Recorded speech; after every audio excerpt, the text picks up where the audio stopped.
You talked recently about your offense and your running game specifically. You know, two pretty good games. Didn't matter who the opponents were. What do you expect this week for your running game? I mean, will it be a stiffer challenge? Obviously, like TCU's defense. I'd like to think that we'll be able to run the ball.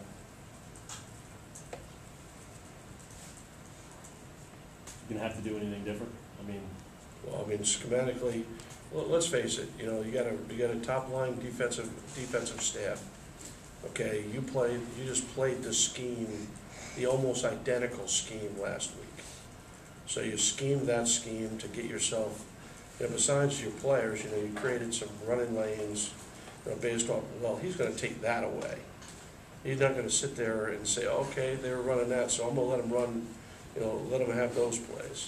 So what forces you do is come up with new ideas, you know, we're over here meeting too, in case you're wondering, you know, so I think we feel pretty confident that we have ways to attack them in the run game.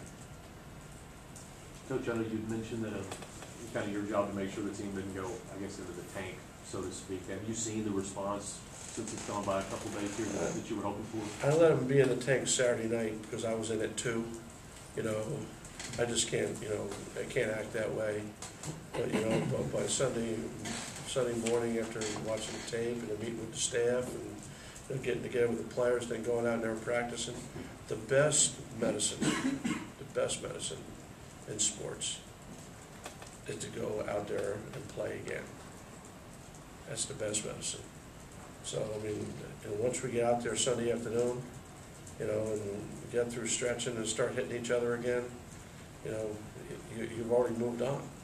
So, you know, I let them sulk for Saturday night, and then Sunday we were back to work. And it's good doing it that way now, because by the time, you know, they leave on Sunday, it's kind of behind them.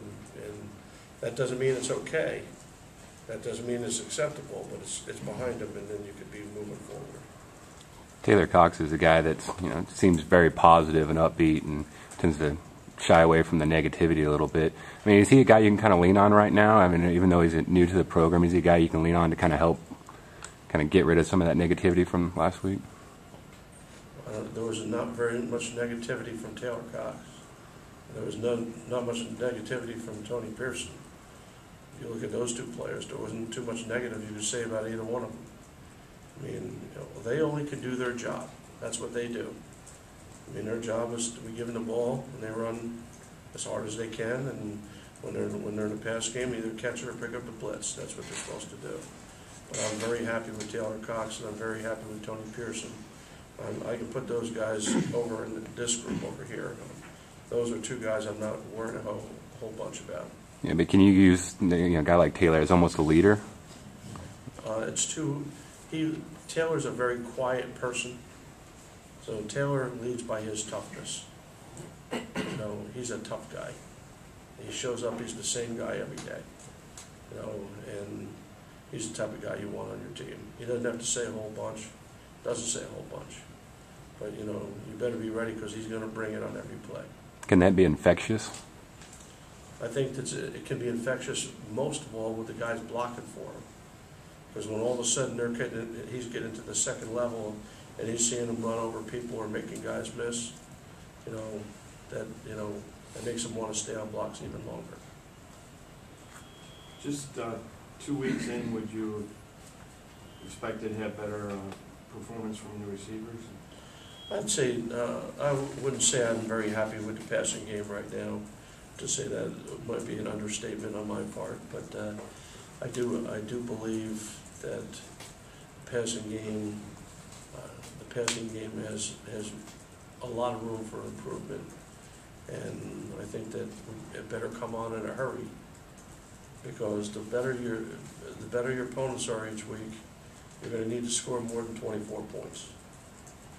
And I think that when you run the ball effectively, you can get into the 20s when you run the ball like we are. Okay, but you need more production out of the passing game. You talking about Randall Dent and a lot of the snaps at right guard last Saturday over Sterling? Yeah, well, one guy was making a lot more mistakes than the other guy.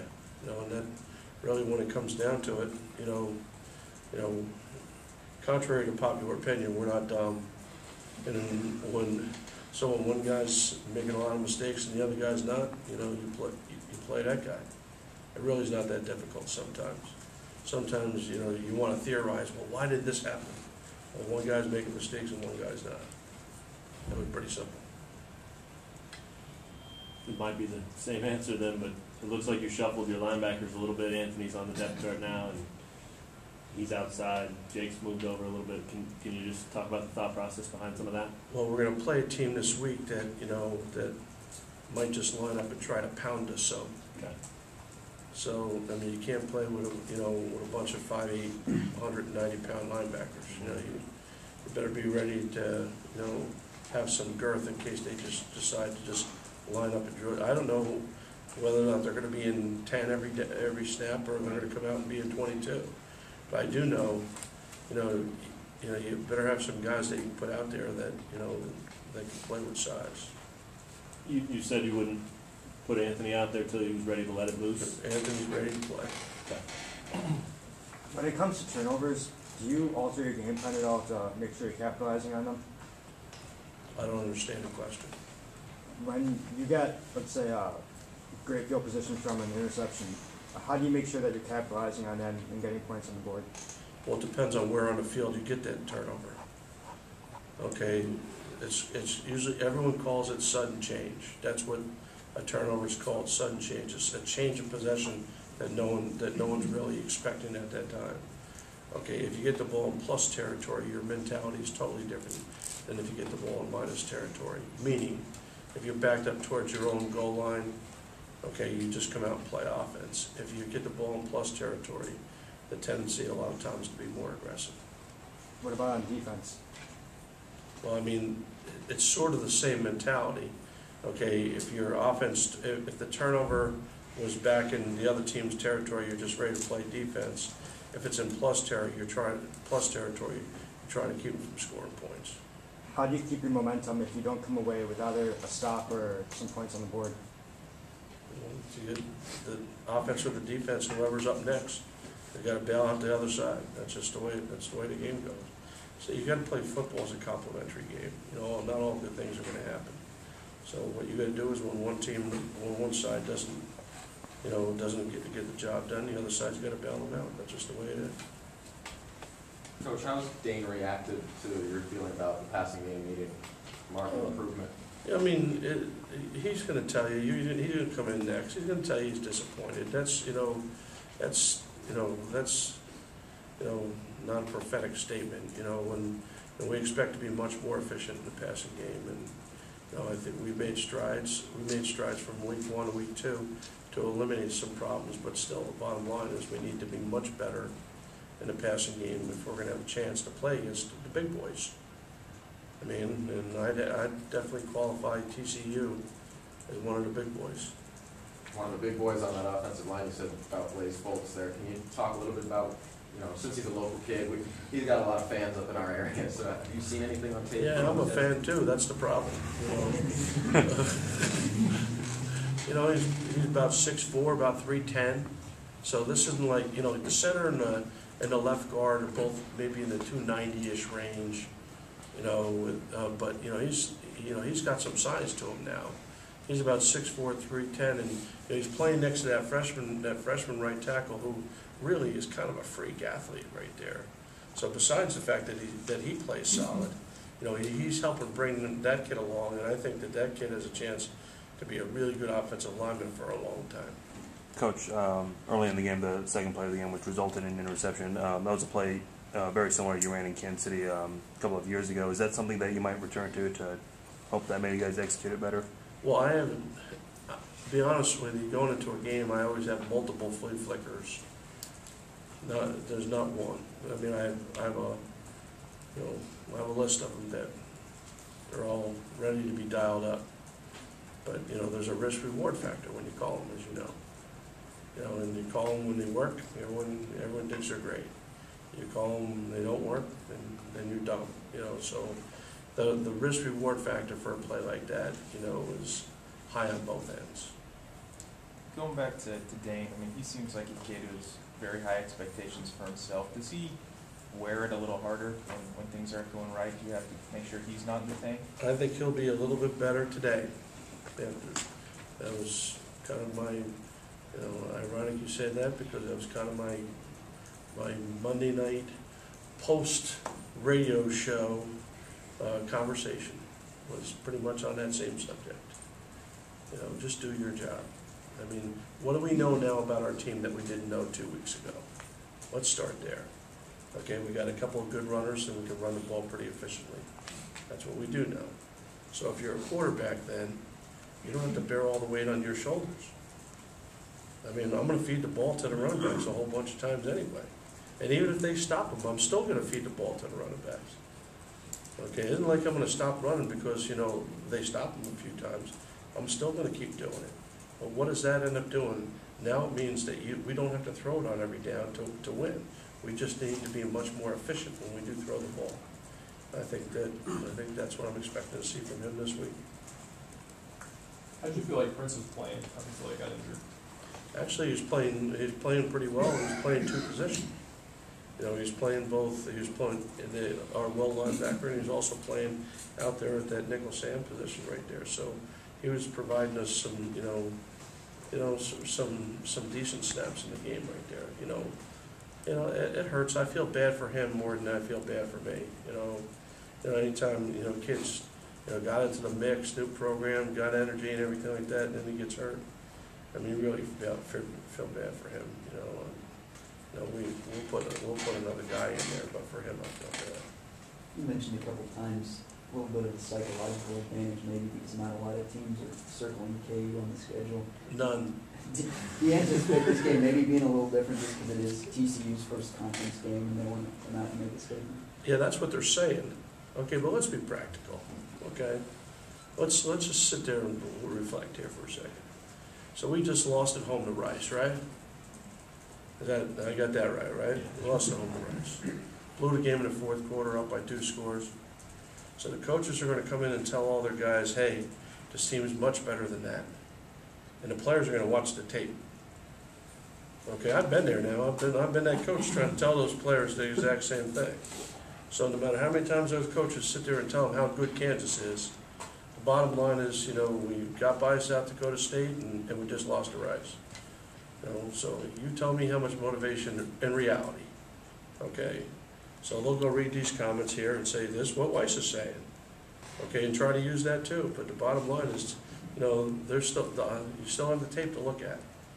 And based off the body of evidence, I just watched them play 49 snaps of defense, play the same front and coverage 46 times, okay, and give up about 2 yards in the game. I saw the quarterbacks throw the ball 17 times and complete 17 passes. That's what I'm looking at. Okay, so it really isn't very difficult for our guys to realize what they have to go to. So that's part of the psyche of the game that you're talking about. So what do you do in the reverse role right there? I'm not in that. Oh, in my role? Yeah, like if you're that coach trying to get a team up. Well, obviously you got no chance, fellas. Maybe we shouldn't just show up. Maybe we just go to brunch on Sunday or Saturday morning instead.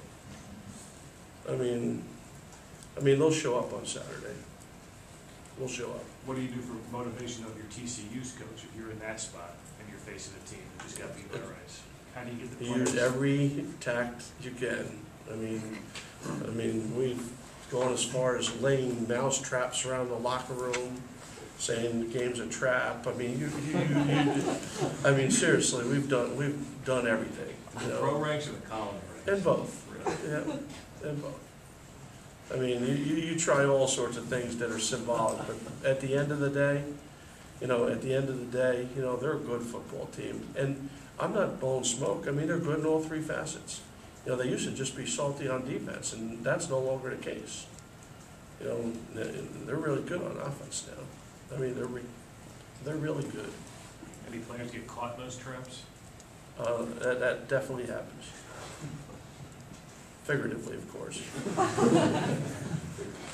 I actually know what that means. Isn't that good?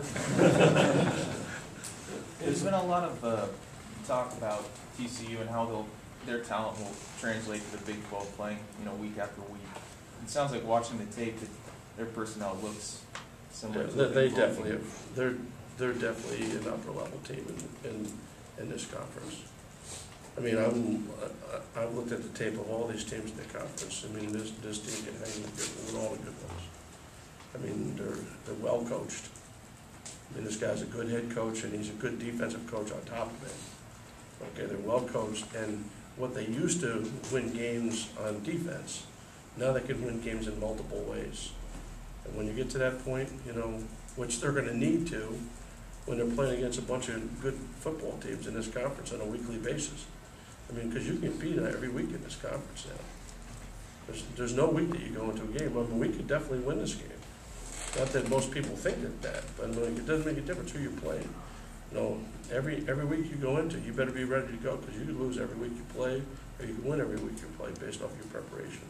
When you looked at those tapes, did your impression of the Big 12 change in any way? No, I expected the Big 12 to be talented. I mean, I've known a lot of these programs from afar, you know, and I knew that. I looked at the scores of the games, and you know, it'd be 100-99 every week, you know. So you knew that there was going to be offensive firepower all over the place, and the league hasn't disappointed. There's tons of offensive firepower. You know what this team brings, okay, is a team that's had a reputation for being a top-line defense. And, you know, I think that brings an added dimension, you know, because they've been good on defense for a while. As offensive coordinator, do you almost have to look at it right now as most teams have two ways of scoring, you almost only have one way of scoring? No, I definitely don't look at it that way. Zero chance that I look at it that way. None. What are some things that can get corrected in the kicking game as it stands right now? What, in the kicking game? Yeah. Well, which facet of the kicking? Give me a facet. Snaps, the field goals. Could the snaps be a little bit more accurate? You betcha. Could the hold be more on the spot? Yeah. Could there be a little bit less pressure? Okay, you still got to put it through the uprights. Still the bottom line. Once the ball's getting blocked, you know, you got to kick it through the uprights. Now, it's one thing if you're kicking a 53-yard field goal where you're taking a chance, saying, do we punt from the 35-yard line and maybe gain 15 yards? Okay, or give them a shot with wind behind them, with the wind at his back to try a field goal. Okay, that's one that you're not betting on making. Okay, but when you're kicking it from 40, you know, you're kind of hoping, you're kind of playing the odds that your chances are pretty good. So do you have to start adjusting your choices in game? I mean, do you start to go for it more on fourth down? Well, unfortunately, I'm one of the people who likes to go for it on fourth down anyway. You know, so that's been part of my MO in the past. So, you know, I'll try to hold off from doing anything rash too early. But, you know, could there a time? Let me say this: a time could come that where I would think that way. That time has not. I have not reached that time yet. I don't want to make you rehash it with Tony, but now that you've played 2 games and he's exceeded that 15 carry mark, I know you've said each game's different. You're going to do what you have to do with him, but how's he responded physically to that load? Well, you remember we've been on the sideline a lot. Yeah. You know, like the one time Taylor was supposed to go in, they just had a 17-play drive. I mean, he could have gone and taken a nap. Yeah. I mean, and Taylor was dialed up to go next. I mean, we were on the side forever. So, and not only that, but at the end of the 17-play drive, what happened? They scored a touchdown to make it 10-10. Well, when it's 10-10, you want arguably your best player on offense is number 3. Do you want him on the sideline after they just tied it up 10-10? When he's been standing there for 20 minutes, he's as fresh as a daisy at the time right now. So the way the games have played out, it's presented himself in such a way where I don't think he's experienced any bumps and bruises or tiredness, knock on wood, to this point. Does it concern you that you're giving up 17 to play, touchdown drives to schools like that? Somebody give you that question, man? Does it concern me? Yes, yes, that is a definite, no doubt about it, yes, 100%. And how have some of the conversations I'm waiting gone? for this one. Go ahead. So how have some of those conversations gone with Coach Campo, and then what are you guys going to try to do to maybe make the defense get a little My bit conversations the last, I'd say 48 hours have been more about personnel than they've been about scheme. They've been about personnel. Like, and twofold now, our personnel and then TCU's personnel. Because once we get into game planning, I'm not telling the defense what to do, but I can tell them what concerns I have. And concerns I have with our guys, and then concerns I have with their guys. And I think that a lot of times in football, what the average fan wouldn't know is you spend a lot of time game planning based off of personnel. It's not just what they do, it's who they are. You have to know who you're playing against. It's not just what they do. And I think that's where I try to influence the decision-making or the game planning of the defense more than anything else by giving my insight. Like that 82 is really good. So you're going to be one-on-one on him all day? I don't think so. I don't think that's where we want to go. So that I'm using that and citing that as an example. How has the right side of the offensive line been developing? Well, I mean, last week, it basically was, for the most part, Dent and Howard, played almost, the two of them played almost the whole game. And alls I can go from, when I'm judging offensive line, I only can go off of production. So we're averaging, 5.5 yards a carry, probably a little higher if you take out, a couple losses by other positions right there. Probably a little bit higher, closer to 6. So you're averaging between 5.5 and 6 yards a carry, and you give it up 2 sacks, and one of them was a coverage sack in 2 games. So I look at it as a group. I don't look at the right side. I just look at it as a group. You'd have to say, based off of those 2 stats, which is really what they're out there for.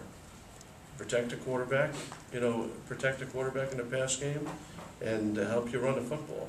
Based off those 2 stats, you'd have to say they're playing pretty good. Do you feel more comfortable running to the right now? I've been running to both. I've been running to both sides the whole time. Just the first game, I went heavier left. I mean, we ran to the right side a whole bunch of times. Remember, one of the biggest touchdowns in the game, in the first game, was run to the right as well. The 47-yarder. All right, we're going to see if anybody on the phone from the Dallas-Fort Worth area has a question for Coach.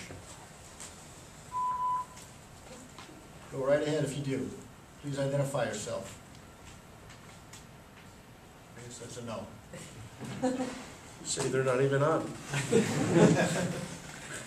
That'll tell you something. Who was asking about the questions about psychological events? They're not even on.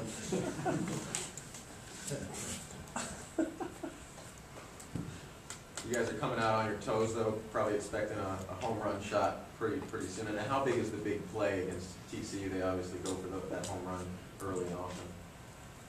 I think that it's important for our guys to have good things happen early in the game. They don't have to be first or second play, but I think that good things got to happen early in the game, and that could be in any way. I'm fine with us intercepting a pass and running it back for a touchdown. I'm fine with us taking a kickoff back for a touchdown. I'm fine with us blocking a punt. I mean, I'm fine with all those things. I mean, so it doesn't have to be, some trickery and deceit play on offense. I mean, it could be any play that kind of ignites the team that, gets them thinking, hey, we might just win this game. After the game, you talked about how one of your focuses had been finishing the game. Did you go back to that this week, or do you have any focus? Well, I mean, the fact that that was the point of emphasis and you didn't, was a very easy teaching tool. Because now you put up, here's a body of evidence. This is what I was talking about.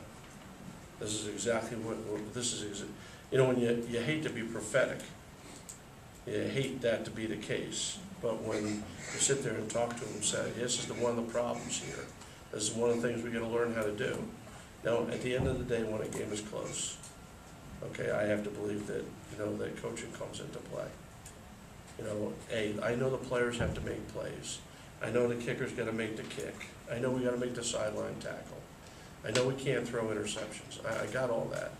But at the end of the game, when the game is close, you know, you have to be able to go back to the game and say, what could I have done different?